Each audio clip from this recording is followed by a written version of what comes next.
de Dieu, soyez bénis en ce matin dans le nom de notre Seigneur Jésus-Christ. Alléluia. Je suis votre humble serviteur, le bien-aimé David. Et je vous souhaite bienvenue encore sur la chaîne du Réveil International Jésus revient, section Lomé. Alléluia. Et en ce matin, nous avons sur le plateau l'homme de Dieu, le serviteur Élisée, pour son témoignage. Shalom, homme de Dieu, Élisée. Shalom, bien-aimé. Soyez bénis au nom de Jésus-Christ. Amen. Alléluia. Amen. Bien-aimés dans le Seigneur, la Bible déclare dans le livre de Psaume 68, au verset 35 à 36, et je lis la parole de Dieu avec grand respect. Alléluia. Il dit: rendez gloire à Dieu, sa majesté est sur Israël, et sa force dans les cieux. Au verset 36, de ton sanctuaire, ô Dieu, tu es redoutable. Alléluia. Le Dieu d'Israël donne à son peuple la force et la puissance. Béni soit Dieu. Béni soit l'Éternel. Béni soit le Dieu de Jacob. Alléluia. Bien-aimés dans le Seigneur, en ce matin, l'homme de Dieu a un témoignage puissant, un témoignage encore poignant pour édifier encore le corps de Christ et pour rendre la gloire au Seigneur Jésus-Christ. Alléluia. Parce que la Bible déclare que nous avons vaincu l'ennemi à cause du sang de l'agneau et de la parole de notre témoignage. Bien-aimés, sans plus tarder, nous allons recommander ce moment entre les mains du Seigneur. Seigneur, notre Père et notre Dieu, je te dis merci. Et je bénis ton nom pour ce moment que tu permets. Je te prie, oh Abba Père, de venir prendre le contrôle de ce moment. Que toute parole qui va sortir de la bouche de ton serviteur vienne de toi. Et je prie au nom de Jésus de venir prendre le contrôle de ton serviteur. De venir le conduire par ton esprit. Que tout ce qui est œuvre de la chair, que tout ce qui n'est pas de toi, soit ôté du milieu de nous au nom de Jésus-Christ de Nazareth. Père, je te prie, notre Dieu, de venir disposer ce moment.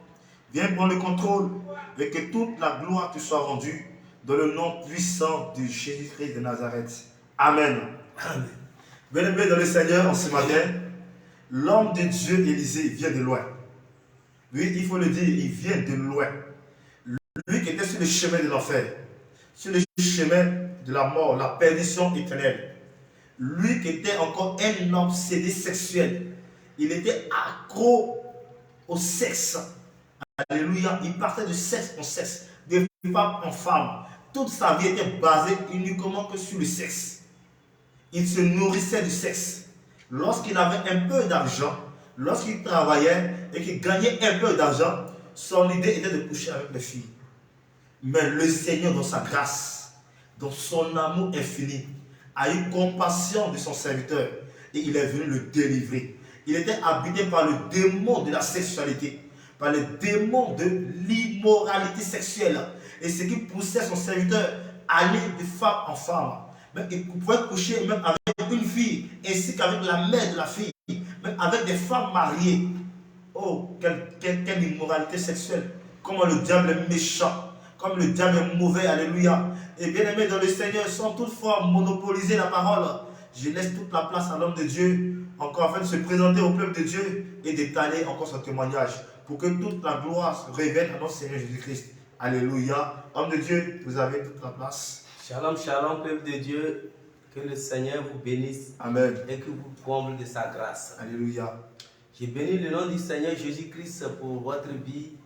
Lui-là même qui m'a fait sortir dans la boue et qui m'a lavé avec son sang. Alléluia. Et qui m'a fait de son serviteur aujourd'hui que vous me voyez. Bien-aimé dans le Seigneur, tout a commencé depuis mon enfance. Au fait, je me nomme à l'état civil Essosima Pitin, mais le Seigneur Jésus-Christ m'a donné le nom Élisée. Alléluia. Mon témoignage est que tout a commencé au fait depuis ma naissance. Quand je suis né, je n'ai jamais vu le visage de mon père.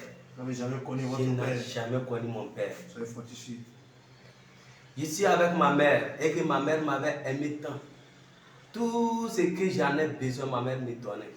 Et que ça basait sur ça, j'avais beaucoup. L'orgueil était dépassé. L'orgueil était dépassé. Et que quand je sortais dans le village où j'habitais, donc comme ma maman avait un peu d'argent, elle avait un peu de moyens. Donc dans le village, Ça basait sur l'orgueil que j'avais quand j'appelle les petites filles, elle acceptait. À l'âge de 7 ans, on a déjà commencé à s'appeler et puis on prenait des pailles et se couvrait derrière les murs. Depuis l'âge de 7 ans. Depuis l'âge de 7 ans. Oui, je joue papa, maman. Oui. On se couvrait avec des pailles, on joue papa, maman. Jusqu'à l'âge en train d'augmenter, jusqu'à l'âge de 15 à 16 ans. Étant à l'école, quand je suis à l'école, ça a dépassé toutes les filles. Ce n'est pas parce que je connaissais quelque chose à l'école tant que tant, non. Mais les filles dans l'école, quand je les appelle, elles me connaissaient même dans l'école, elles ne me connaissaient pas dans l'école où j'étais. Mais quand je les appelle, elles venaient. Je ne sais pas c'était quoi au juste. Elles venaient seulement. Sors avec eux. Jusqu'à sortir avec 3 soeurs dans une même chambre. Même jour. 3 soeurs. Même nuit aussi. Elles se sont suivies comme ça. On a couché les 3. Je ne savais pas c'est quoi qui m'est arrivé. Jusqu'à... Je suis grandi. Et puis j'ai enceinté une fille. Et puis ma maman a pris la fille pour venir me donner. En ce temps, elle a levé sa main sur ma vie. Elle ne payait rien pour me donner aussi.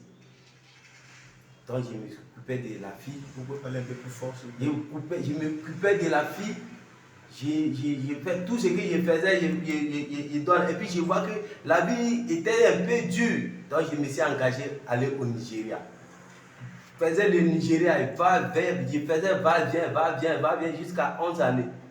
Étant au Nigeria, l'argent de peu d'argent que j'ai gagné, j'ai pris ça pour mettre en sexe. J'ai fait 11 années, je n'ai rien réalisé. Comme l'homme voyage pour pouvoir réaliser quelque chose. 11 ans. Au Nigeria, je n'ai rien réalisé. J'ai fait le chant. J'ai gagné l'argent vraiment, mais tout était rentré dans les femmes. J'ai sorti avec des femmes, des femmes mariées, les petites filles. Jusqu'à le chant, ça n'allait pas. Je suis parti en ville. On appelle là-bas la ville de Ibadan. Il y avait une dame qui m'a aubergé là-bas. Elle aussi, elle prenait les filles nigériennes, les filles togolaises pour aller même les mettre au travail. Moi, j'étais devenu, je traduisais pour les filles qui ne comprenaient pas la langue nigérienne, je traduisais pour la maman et puis les enfants, un interprète, oui. Donc, il était là interprété jusqu'à... Donc, toutes les filles qui rentraient dans la cour de la maman, je sortais avec eux. Je sortais avec eux. À un moment donné, ma vie était devenue bizarre. Je fumais, je sortais avec femme et puis je buvais l'alcool aussi. Fume cigarette, boire l'alcool, sort avec femme. Donc ma vie était devenue bizarre. Donc votre vie était le sexe, l'alcool, la cigarette. Donc quand je me regardais, je ne me sentais rien. Je me voyais, bon, au fait, c'est quoi au juste. Et puis, malgré la vie, malgré la vie dont je menais, et puis j'étais mince, j'appelle les filles, elles viennent. Moi, j'ai une fois posé une question à cette fille, parce que je me suis regardé dans le mémoire, j'ai dit, mais je ne suis pas beau. Mais de la manière je suis. Chaque fille que j'appelle, elle vient. Mais c'est quoi? Je l'ai demandé. Elle a me dit que ma manière de regarder, ça la donne le plaisir. Je ne sais pas c'était quel plaisir quand je regarde. Au fait, sans mentir, quand je rentre dans la cour et que je vois, même si c'est femme mariée, que je la regardais comme ça, effectivement, on se tombe amoureux l'un à l'autre. Je ne savais pas c'était quoi. Un jour, je suis assis.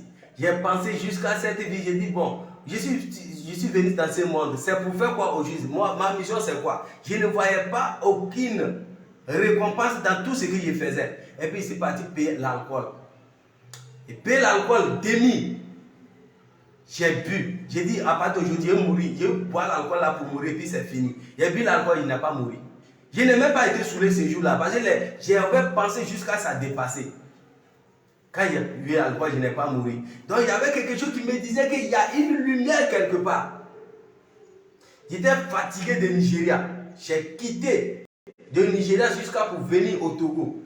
Quand je suis venu au Togo, j'ai dit à mes parents, j'ai dit, en fait, je suis fatigué de Nigeria, je vais rentrer au Ghana pour aller travailler au Ghana. Je suis parti, dès que je suis arrivé au Ghana, il y a un frère qui dit, il va rentrer en Côte d'Ivoire. En même temps, j'avais un téléphone Android.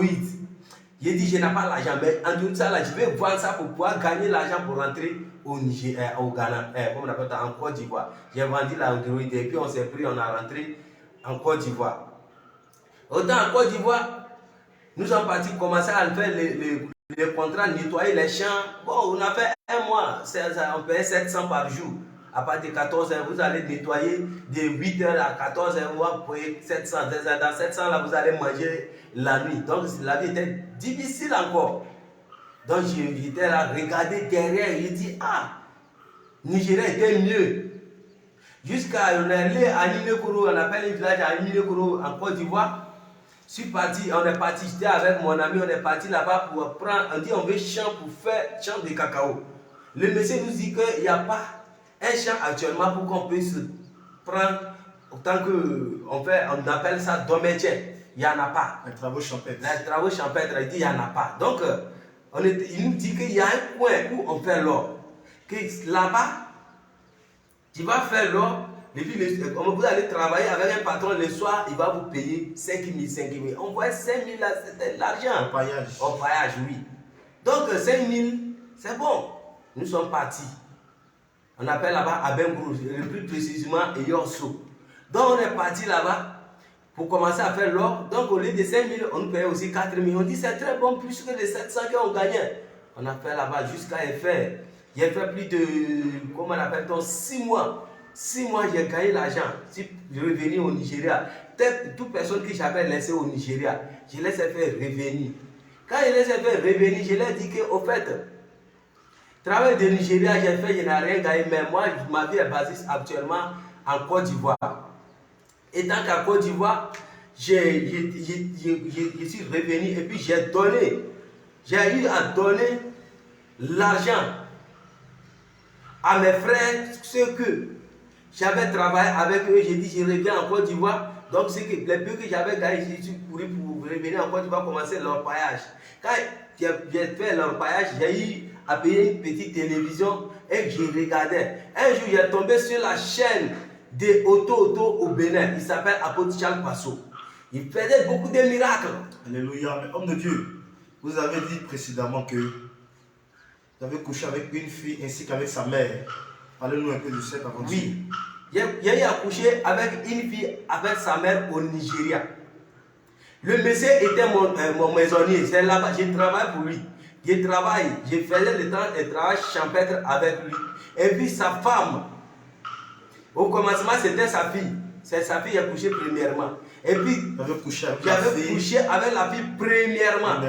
Avant que la maman de la fille a commencé à faire des gestes. Quand elle a fait des gestes, premièrement, elle est venue me demander, elle dit, elle veut l'argent. Elle dit, on rappelle, ils ont écrit dessus 1000 francs.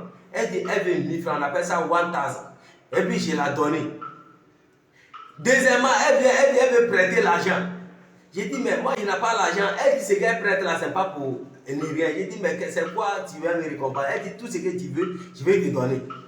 D'accord. Tu vas me donner tout ce que je veux. D'accord. Le soir, il faut venir me trouver. Elle est venue le soir. Quand elle est venue, c'est elle-même qui a couché en même temps sur le lit. Son mari était là. Même le jour-là, même, j'avais pris la moto de son mari pour aller au champ, pour revenir, pour garer ça. Jusqu'à 19 h, elle est déjà venue, mais moto là était avec moi. Donc son mari était votre tuteur? Oui, son mari était mon tuteur.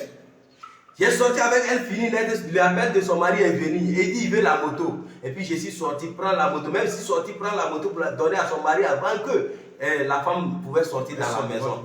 Oui. J'ai fait cela. Bien aimé, je n'ai rien trouvé comme un bénéfice. C'est de ça que j'étais dégoûté.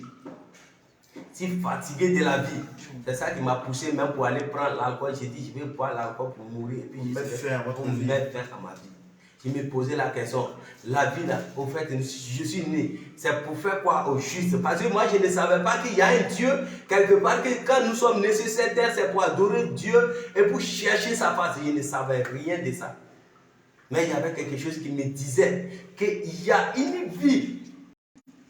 Il y a une vie qui est devant moi, qu'il y a une vie, tout ce que j'ai fait, que cela va prendre fin. Et puis je vais voir une lumière. Je voyais ça de loin, mais je ne savais pas c'était où. Bien aimé, quand il est tombé sur la vidéo de l'apôtre Charles Passot qui s'appelle Auto, j'ai couru pour aller chez lui. Cherchant que, bon, peut-être de là, je serais sauvé. Je suis parti là-bas, comme c'était les miracles, le monde, tant que nous sommes dans le monde, c'est les miracles qu'on suivait. Je suis parti là-bas. On dit avant de voir Auto, j'ai fait une semaine, ça fait 2 semaines, 2 jours. Quand il passe, c'est comme, il y a ces gardes quoi, ils sont alignés. Il y a derrière 2, à côté de lui 2, devant lui 2. Lui, il est au milieu, il y a 6 gardes-corps qui l'a cadré. Donc, tu ne peux pas lui toucher, tu ne peux pas le voir, même tu peux le voir facilement, mais tu ne peux pas lui toucher. Il ne peut jamais poser la main sur ta tête, comme ça, si ce n'est pas l'argent. Donc, pour voir apôtre Charles Passot, je dois faire comment? J'ai obligé de payer 50 000 francs pour rentrer. Là-bas, on vend bracelet, on vend huile, on vend l'eau, on vend 17, on vend tout, comment on appelle, les carnets. Comme ça, on vend. Le bic, on vend. Il y a les chaînes, on vend. Chez apôtre Charles Passot. Donc, je suis parti là-bas. Tout l'argent que j'avais pris de la Côte d'Ivoire, tout était fini. Tout était fini. Bien aimé, j'ai commencé encore à vendre mon téléphone encore. Pour prendre la voiture pour venir au Togo. Autant au Togo, je me suis retrouvé encore en Côte d'Ivoire. Je me suis retrouvé encore en Côte d'Ivoire. Ça faisait dans les 2018-2019. J'ai commencé à travailler en Côte d'Ivoire. Étant hors païen. Travailler jusqu'à... Au fait, en Côte d'Ivoire, j'ai eu l'argent. J'ai pu faire quelque chose avec l'argent de l'orpaillage. Homme de Dieu, sans aller encore plus loin, vous avez dit précédemment que vous avez fait la rencontre d'une fille bien claire et vous lui avez donné rendez-vous dans un hôtel. Pouvez-vous parler un peu de cette mésaventure? Amen. C'est de là que je m'en vais comme cela. Étant en Côte d'Ivoire, que j'ai eu un peu. Donc un jour, je reviens, c'était le 20, je suis arrivé au Togo le 23, donc le 24 décembre. J'ai croisé une fille. J'ai quitté en Côte d'Ivoire pour venir au Togo. J'ai croisé la fille dans le marché de Soutoubois.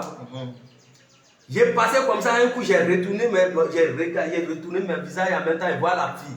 Quand je l'ai vue net, tout mon cœur était tombé sur la fille là et puis je l'ai aimée en même temps.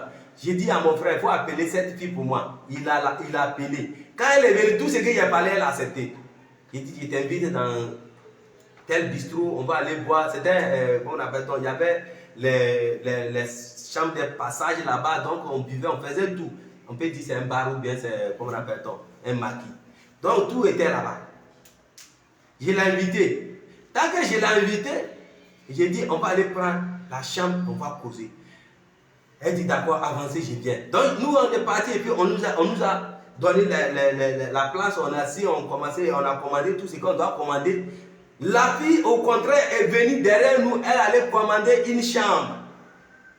Le gérant l'a montré la chambre. Elle vous a dévancé? Oui, elle m'a dévancé pour aller prendre la chambre. Elle a pris la chambre. Tant qu'elle a pris la chambre, nous on est assis au dehors là-bas, on a causé. Donc il a dit, ah, en fait, on va rentrer dans la chambre, on va poser. Elle dit, oui, d'accord, il faut aller voir le gérant. Elle m'a dit ça. Donc quand elle m'a dit cela, qu'un jour me dit, non, il faut arrêter, il ne faut pas rentrer dans cet hôtel. Mais je ne comprenais pas. La fille dont je l'ai fait pour elle accepter, tout cela était facile, mais pourquoi il ne doit pas rentrer? Donc il y a une voix qui me disait qu'il ne faut pas rentrer. Et puis j'ai dit, d'accord, je ne vais pas rentrer dans cet hôtel. J'ai dit à mon ami, j'ai dit, bon, on va faire ce rendez-vous, on doit mettre le rendez-vous sur le 25 décembre. Donc elle n'est qu'à venir dans mon village. J'ai écrit mon numéro, j'ai donné la fille. Vous n'avez plus couché avec elle? Oui, je n'ai pas couché le jour-là avec elle dans l'hôtel là-bas. Donc je lui ai donné un rendez-vous et puis mon numéro. Donc elle a reçu mon numéro. Le lendemain, j'attends depuis le matin jusqu'à midi, 13h, elle ne m'appelle pas. Donc à partir de 15h à 16h, mon numéro a sonné. Mon téléphone a sonné plutôt. J'ai récroché, elle dit c'est elle. Donc elle est en train de venir. J'ai dit d'accord, je suis là. Quand elle est venue, je l'ai accueillie dans la maison, on a causé. Tout ce qu'on a causé, on a fait. Dès qu'elle est venue, comme sexe était comme c'était ma nourriture, en causant, même elle n'a même pas encore mangé, elle n'a rien fait d'abord, j'étais obligé de sortir avec elle d'abord. Quand j'ai sorti avec elle fini, j'ai commencé à la poser la question. Mais c'est comment? Regarde comment tu es belle. Regarde là où moi je suis. Mais comment tu as pu m'accepter même pour me suivre pour venir jusqu'à ici, dans ce village? Elle a commencé à me raconter. Elle dit, dès que je l'ai appelée, elle a vu une étoile qui brillait en moi. Donc elle voulait venir arracher cette étoile. Elle voulait venir pour arracher cette étoile. Il dit, mais en comment? Elle a commencé à me détailler. Elle dit, elles ont la mission pour venir. Une personne qui va coucher avec elle, elles ont les mouchoirs. Quand tu couches avec elle, elle prend le mouchoir, elle va nettoyer dans sa partie intime. Et puis, il y a le nombre de mouchoirs qu'on les a donnés. C'est donc ça qui va leur donner les grades. Donc, elle prend ça, elle s'en donne un marabout. Donc, le marabout, au contraire, donc c'est lui qui est leur tête. Donc, la nuit, elle rentre dans l'eau. Elle dit, elle était la troisième. Donc, pour être au supérieur, donc il faut un nombre de mouchoirs pour être le supérieur. On voit des grades. On voit des grades, oui. Donc, leur mission, ces gens de filles sont nombreuses oui, aussi la terre. Et leur mission, c'est de coucher avec des hommes. Oui. Et après avoir couché avec des hommes, elles prennent des mouchoirs et elles nettoient la partie. Ce qui veut dire qu'elles recueillent la semence de l'homme. Elle recueille la semence et elle donne la semence au marabout. Et le marabout travaille avec la semence. Donc, elles prennent la semence de l'homme pour aller travailler. Il est mieux de rappeler, toi qui m'écoutes encore ce matin, toi qui nous écoutes encore ce matin, toi encore qui couches ça et là avec des filles, tu ne connais même pas des filles et tu pars coucher avec elles. Laisse-moi te dire que ta vie est en danger. Et le Seigneur t'appelle encore à reconsidérer tes voies, à te repentir pendant qu'il est encore temps. Parce que de nos jours, c'est ce qui est la mode. Tu trouves une fille ça et là, tu commences à coucher avec elle et tu dis que oui, je suis un chef, comme on peut le dire dans nos jargons. Je suis un coureur de jupons. Moi, les films ne me disent pas non. Mais tu ne sais pas le danger qui se cache derrière. Le danger que tu cours. Ce jour-là, s'il faisait l'erreur de coucher avec lui, s'il commettait l'erreur de coucher avec cette fille, avec elle en question, ce jour-là, c'était sa mort. Alléluia. S'il commettait l'erreur de coucher avec la fille, ce jour, c'était sa mort. Mais le Seigneur avait sa main sur lui. Le Seigneur veillait sur lui. C'est la raison pour laquelle le Seigneur encore a empêché son serviteur d'entrer dans cet hôtel pour ne pas perdre la vie. Donc toi encore qui m'entends en ce jour, toi qui entends le son de ma voix, le Seigneur t'appelle encore à la repentance. Toi qui es encore dans l'impudicité, toi qui cours après les filles ça et là, et tu t'appelles encore chef, tu t'appelles encore coureur de jupons, et ta vie c'est derrière les fesses des femmes. Le Seigneur t'appelle encore à changer de vie. Le Seigneur t'appelle à te repentir, car demain pourrait être trop tard pour toi. Demain pourrait être trop tard pour toi. Toi qui entends ma voix ce matin, répands-toi et reviens encore à Jésus-Christ pendant qu'il est encore temps. Que le Seigneur vous bénisse. Il a posé la question, mais toi tu es belle, tu es tout comme ça, mais comment tu peux venir dans ce village? Elle m'a dit, étoile, elle a vu à moi que l'étoile était brillante, que c'était une étoile qu'elle voulait arracher. Je dis d'accord. Elle dit d'accord, maintenant, quand tu es venu ici, tu as fait comment? Elle me dit, ton Dieu que tu adores, le Dieu là, il est très puissant. À ce temps, je ne connaissais pas Christ. Elle dit, il est trop puissant. Donc, actuellement, je ne peux rien te faire. Mais ce que moi, je peux te faire. Avant ça, elle dit le jour de l'hôtel, qu'elle avait tout préparé pour me tuer, que si je sortais avec elle, je ne pouvais pas sortir. Oui, que si je sortais avec elle, je ne pouvais pas sortir. Donc, c'était cette fois que le Seigneur me disait, il ne faut pas rentrer dans cet hôtel, tellement que le Seigneur m'aimait. Il m'a dit, il ne faut pas rentrer. Toi qui crois une fille de la rue, tu la crois de la rue, tu es attiré immédiatement par sa beauté. Tu pars avec elle, tu lui fais des avances et automatiquement vous retournez des hôtels. Il y a danger dedans. Répands-toi. Il y a danger dedans. Ce jour-là, si vous commettez l'erreur de coucher avec elle, il perdait sa vie automatiquement. Et là, il allait se retrouver où? Tout droit en enfer, sans embouteillage. Il partait tout droit en enfer, sans embouteillage. Donc réponds-toi encore pendant qu'il est encore temps. Donc, elle dit le jour-là, il était venu, je voulais te tuer. Mais il dit maintenant, comment tu veux faire? Elle dit actuellement, ton Dieu est Dieu. Donc c'est le jour. Elle dit aujourd'hui, elle va tout me dire. Sincèrement dit, elle a commencé à me raconter depuis tout ce que j'ai fait dans ma vie. Donc l'ennemi avait un plan. Depuis ce que j'ai fait dans ma vie, David a commencé à me raconter tout. J'étais étonné. J'étais étonné. Et puis, j'ai dit ça là, ça n'a qu'à s'arrêter là. Elle dit c'est pas fini. Il dit d'accord. Qu'est-ce que tu veux me faire? Elle dit elle veut me prendre moi pour envoyer dans l'eau. Et puis elle va chercher un pouvoir pour me donner. Et ça, j'ai commencé à rire. J'ai commencé à rire. J'ai dit mais c'est quel pouvoir? Elle dit elle veut que moi tu vas devenir riche. J'ai dit je ne vais pas aller. Elle dit elle sait qu'elle va me protéger. J'ai dit je ne vais pas aller. J'ai dit je ne vais pas aller.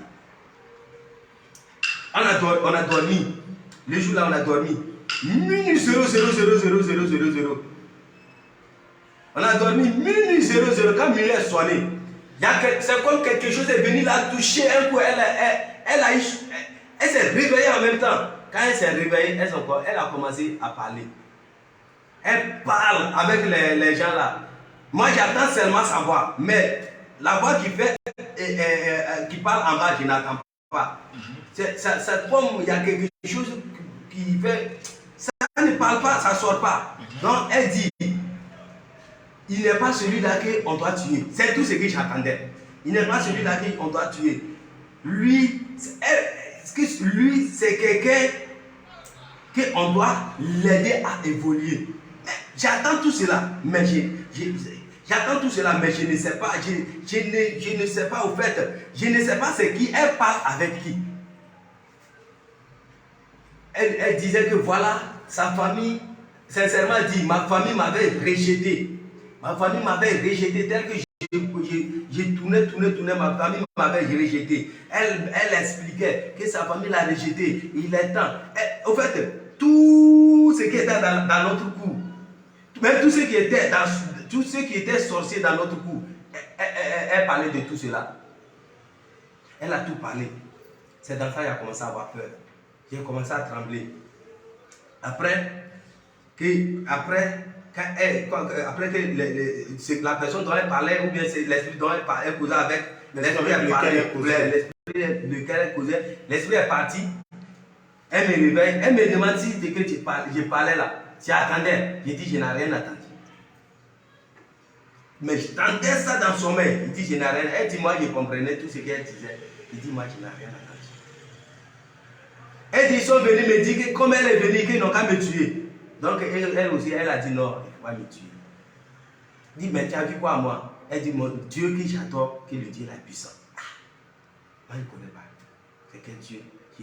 En fait, avant nous on pensait que c'est nos ancêtres là qui nous protégeaient. On ne savait pas qu'il y a la main de Dieu. Je ne savais même pas que la main de Dieu était avec moi. Mais dans mes pensées, je voyais de loin qu'il y a une vérité que je vais tomber dessus. En tant en Côte d'Ivoire, un jour, j'ai tombé sur le témoignage de la sœur Raïssa. Le jour où j'ai tombé sur ce témoignage, j'ai suivi ça. J'ai commencé à suivre les témoignages à partir de 20h. Jusqu'à 3h du matin, j'ai suivi les 5. Elle a fait ça 1, 2, 3 jusqu'à 5. J'ai suivi les 5. À partir de ce jour-là, j'ai commencé à trembler. Je dis encore. Homme de Dieu, avant d'arriver à votre conversion, vous avez aussi parlé des jumelles avec lesquelles vous êtes sortis. En fait, j'avais un ami, c'était les deux frères. Ils sont des jumeaux. Ils ont une soeur aussi, que j'avais couché avec leur soeur. Et puis les deux jumeaux aussi, j'ai couché avec les deux leurs femmes. J'ai couché avec le premier, la femme du premier, la grande femme du premier, et puis j'ai couché encore avec la deuxième femme du deuxième jumeau. Les jumeaux étaient mariés. Oui, les deux et vous avez couché avec les femmes des jumeaux. Les femmes, avec leurs soeurs, j'ai couché avec leurs soeurs aussi. Également. Wow. Donc dans ça, je me voyais que donc ma vie était devenue bizarre. Je ne savais pas dans quoi je me trouvais. Donc, sexe était une nourriture pour moi. Même si je n'ai pas mangé qu'il trouvait sexe, j'ai pouvais me nourrir de sexe. Nourrir du sexe. Oui.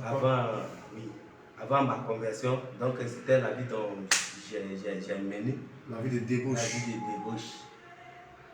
Et puis, j'ai commencé à écouter les témoignages, et puis j'ai tombé sur les témoignages de la sœur Raïssa. Quand j'ai tombé sur ces témoignages, le jour quand j'ai entendu le témoignage jusqu'à fini, bon, quand elle a parlé de l'homme de Dieu, elle a dit la personne est à Bassam. Bon, selon moi, Bassam, comme je ne connaissais pas la Côte d'Ivoire, je pensais que Bassam c'était quelque part où l'homme ne pouvait pas arriver. Donc j'ai pensé comme ça, puis après j'ai laissé. Ça faisait plus d'1 an. Un jour, j'ai tombé sur les témoignages d'une maman aussi, de Jésus revient. Dans son témoignage, elle parlait qu'un jour elle est venue, elle dit, elle voulait la vérité. Et puis un jour elle est venue à Bassam. Quand elle est venue à Bassam, elle a tombé sur... elle voulait venir même faire son entretien. Elle est venue, ils ont fait son entretien. Après son entretien, elle n'était pas convaincue. L'homme si jeune, avec tout cela, elle n'était pas convaincue. Ils ont fait sa délivrance, mais elle n'était pas convaincue. Elle allait prendre un moment de jeûne. Quand elle a pris le moment de jeûne, elle a vu qu'il y avait beaucoup de personnes. Le monde était derrière notre apôtre Abraham. Que le monde était derrière lui, c'est lui qui conduisait les gens pour Jésus-Christ. C'est de ça, j'étais en train de me faire, comment on appelle, me donner en même temps. C'est-à-dire, ma vie a été transformée en même temps. Et le même jour, j'ai dit, ah bon, il y a une vérité quelque part. Je me suis ressaisi. Je me suis ressaisi en même temps. Et puis, j'ai commencé à fouiller pour trouver le numéro de l'homme de Dieu, apôtre Abraham. Quand j'ai trouvé son numéro, le lendemain, j'ai lancé le numéro, ne passait pas. J'ai lancé ça depuis le matin jusqu'à le soir, le numéro ne passait pas. Le 3e jour, j'ai lancé le numéro à passer. Donc, quand le numéro a passé, donc c'était, comment on appelle, il m'a demandé, il m'a salué, shalom, shalom. Donc, c'est comment il m'a salué. J'ai dit, ah, au fait, je voulais vous croiser. J'ai dit, aujourd'hui, je voulais vous croiser. Il dit, non. On fait l'entretien à partir de chaque mercredi. Donc le mercredi que l'homme de Dieu a donné, le mercredi là, ça n'arrive pas vite pour que je puisse me trouver à Bassam. Donc le mercredi est arrivé, j'ai couru pour aller à Bassam. Bien avant ça même, bien avant ça que je vais arriver à Bassam, je me suis retrouvé dans une église. Je me suis retrouvé dans une église qu'on appelle ça. Il s'appelle l'église, eux aussi font les dépouillements, et puis les femmes ne portent pas pantalon. Baptiste. Pas Baptiste. Ok, vas-y, continue. Il y a une église. Donc je me suis trouvé dans une église où le pasteur m'avait aimé tant. Donc il venait, on priait chez moi, et puis il avait organisé les frères, et puis on priait, on faisait tout comme cela. Et puis tout à coup je me demandais, est-ce que de la manière que ces gens me prennent, parce que j'avais un peu en ce temps et qu'ils me prenaient comme une personne qui était un peu considérée, est-ce que c'est la volonté de Dieu? Quand je me posais comme ça, je me voyais que ce n'était pas la volonté de Dieu. Je me voyais que ce n'était pas la volonté de Dieu. Avant que je tombais sur les témoignages, avant que je me rendis à Bassam. Quand je me suis rendu à Bassam, j'étais tellement content. J'étais tellement content quand je me suis retrouvé à Bassam, que j'ai vu les soeurs, les frères se comporter. Même c'était le jour de la délivrance qu'ils faisaient la délivrance. C'est la soeur et la maman Sarah, la femme qui m'a reçu. Elle a fait mon entretien, elle m'a donné le moment de jeûne, et puis on a pris le moment de jeûne pour venir, et puis ils ont passé notre délivrance. En fait, je ne savais jamais que je devrais devenir un homme de Dieu. Je ne savais pas. Il venait, on faisait les cuites, on faisait tout. Et puis je me retournais à Maféré où j'étais. Il me retrouvait à Maféré jusqu'à... il y avait une sœur que je l'avais pris. J'ai dit, elle sera ma femme. Elle a déjà fait un enfant avec moi. quand je suis quitté même au J, comme on appelle avant que je quitte en Côte d'Ivoire pour revenir, pour la voir, j'ai fait 1 mois et demi avec elle. Tellement que j'ai attendu la parole de Dieu que j'avais peur. Je l'ai touchée que 3 fois seulement. Parce que j'avais peur avant que je l'approche. Il n'avait pas payé la dot. Quand je l'approche, mon cœur bat. C'est comme si je suis en train de voler quelque chose. C'est comme si je volais quelque chose. C'est comme si je volais quelque chose. Et puis j'ai fait tout possible pour payer la dot. Et puis je suis parti à Bassam avec elle. Et puis les hommes de Dieu ont béni notre mariage. Ils nous ont bénis. En ce temps, j'étais fier. Bien aimé la sœur, pour trouver l'enfant, c'était difficile. Pour trouver l'enfant, c'était difficile. Mais tant qu'ils ont fait la délivrance, je disais que je vais laisser à ce que les hommes de Dieu vont prier pour elle. Je m'attendais, j'ai dit, Dieu, il nous connaît nous tous. Donc je vais laisser à ce que, quand elle va passer la délivrance, avec tout cela, on va voir comment les choses vont se passer. Elle a passé la délivrance. Bien aimé, ça ne vaut pas 1 mois, 2 mois. Elle me dit, elle a tombé enceinte. Je dis, mais gloire à Jésus. Gloire à Jésus. Alléluia. Gloire à Jésus. Donc la soeur a tombé enceinte. Voilà, aujourd'hui, elle a fait un bébé pour moi. Elle a fait un bébé pour moi. Et puis le Seigneur aussi, étant dans le débauche, il m'a fait sortir. Il m'a fait de son serviteur aujourd'hui que vous me voyez.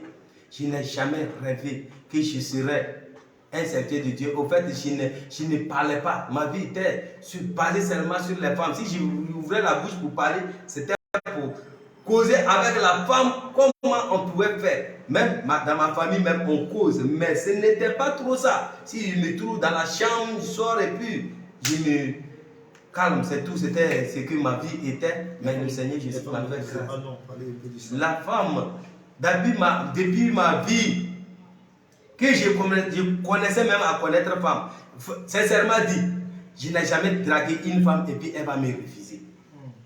Femme ne me refusait pas. Et puis je ne savais pas c'est quoi au fait. Femme ne m'a jamais refusé. Femme ne m'a jamais refusé. Donc le Seigneur, je lui rends grâce. Grâce pour tout ce qu'il a fait pour moi. Je lui rends grâce, que toute la grâce, l'honneur revient à Jésus-Christ. Alléluia, gloire à Jésus. Bien aimé, quel témoignage. Un témoignage très, très, très édifiant. Et pour toutes ces choses, nous disons gloire à Jésus. Pour toutes ces choses, nous bénissons le nom du Dieu de Jacob, le nom du Dieu d'Israël, le nom du Dieu d'Abraham. Son nom, c'est Jésus-Christ. Et nous lui rendons toute la gloire. C'est lui encore qui connaît ses enfants. Il dit, personne ne peut venir à lui. C'est que lui-même, il est attiré cette personne-là. C'est lui qui a vu son serviteur sur le chemin de l'enfer. Il a vu l'homme de Dieu Élisée sur le chemin large qui mène encore à la perdition. Et il allait le sauver.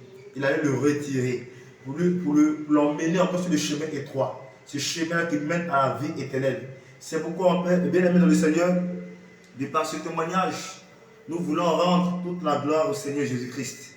Toi encore qui n'as pas encore fait la paix avec le Seigneur, toi qui te retrouves ou tu te reconnais encore dans ce témoignage, le Seigneur encore te tend la main. Il te tend la main. C'est pendant que tu vis, c'est pendant que tu respires, que le privilège t'est donné d'accepter la main tendue du Seigneur. C'est pourquoi le livre d'Hébreux 9 au verset déclare, et il est réservé aux hommes de mourir une seule fois, après quoi vient le jugement. Bien aimés, nous serons tous appelés au jugement. Mais toi qui n'as pas encore fait la paix avec le Seigneur, que diras-tu à Dieu? Si aujourd'hui la mort venait te rendre visite, que diras-tu à Dieu? Qu'est-ce que tu vas lui dire? Si aujourd'hui la mort venait te chercher, qu'est-ce que tu vas dire à Dieu? Accepte la main tendue du Seigneur. Le livre de 1 Jean 2, verset 15 nous dit, de ne point aimer le monde, ni les choses qui sont dans le monde. Car si quelqu'un aime le monde, l'amour du Père n'est point en lui. Si quelqu'un aime le sexe, l'amour du Père n'est point en lui. Si quelqu'un aime les plaisirs de ce monde, l'amour du Père n'est point en lui. Pour avoir l'amour du Père en toi, tu dois haïr les choses de ce monde. Tu dois rejeter les choses de ce monde. Car la Bible déclare que la chair a des désirs qui sont contraires à ceux de l'esprit. Donc pour appartenir à Dieu, tu dois rejeter les désirs de la chair. Et tu dois t'attacher véritablement à Jésus-Christ. Si je bénis le nom de l'Éternel pour votre vie. Et que le Seigneur vous accorde sa grâce et sa bénédiction. Shalom, shalom. Et à bientôt, si Dieu le veut. Shalom, shalom, peuple de Dieu.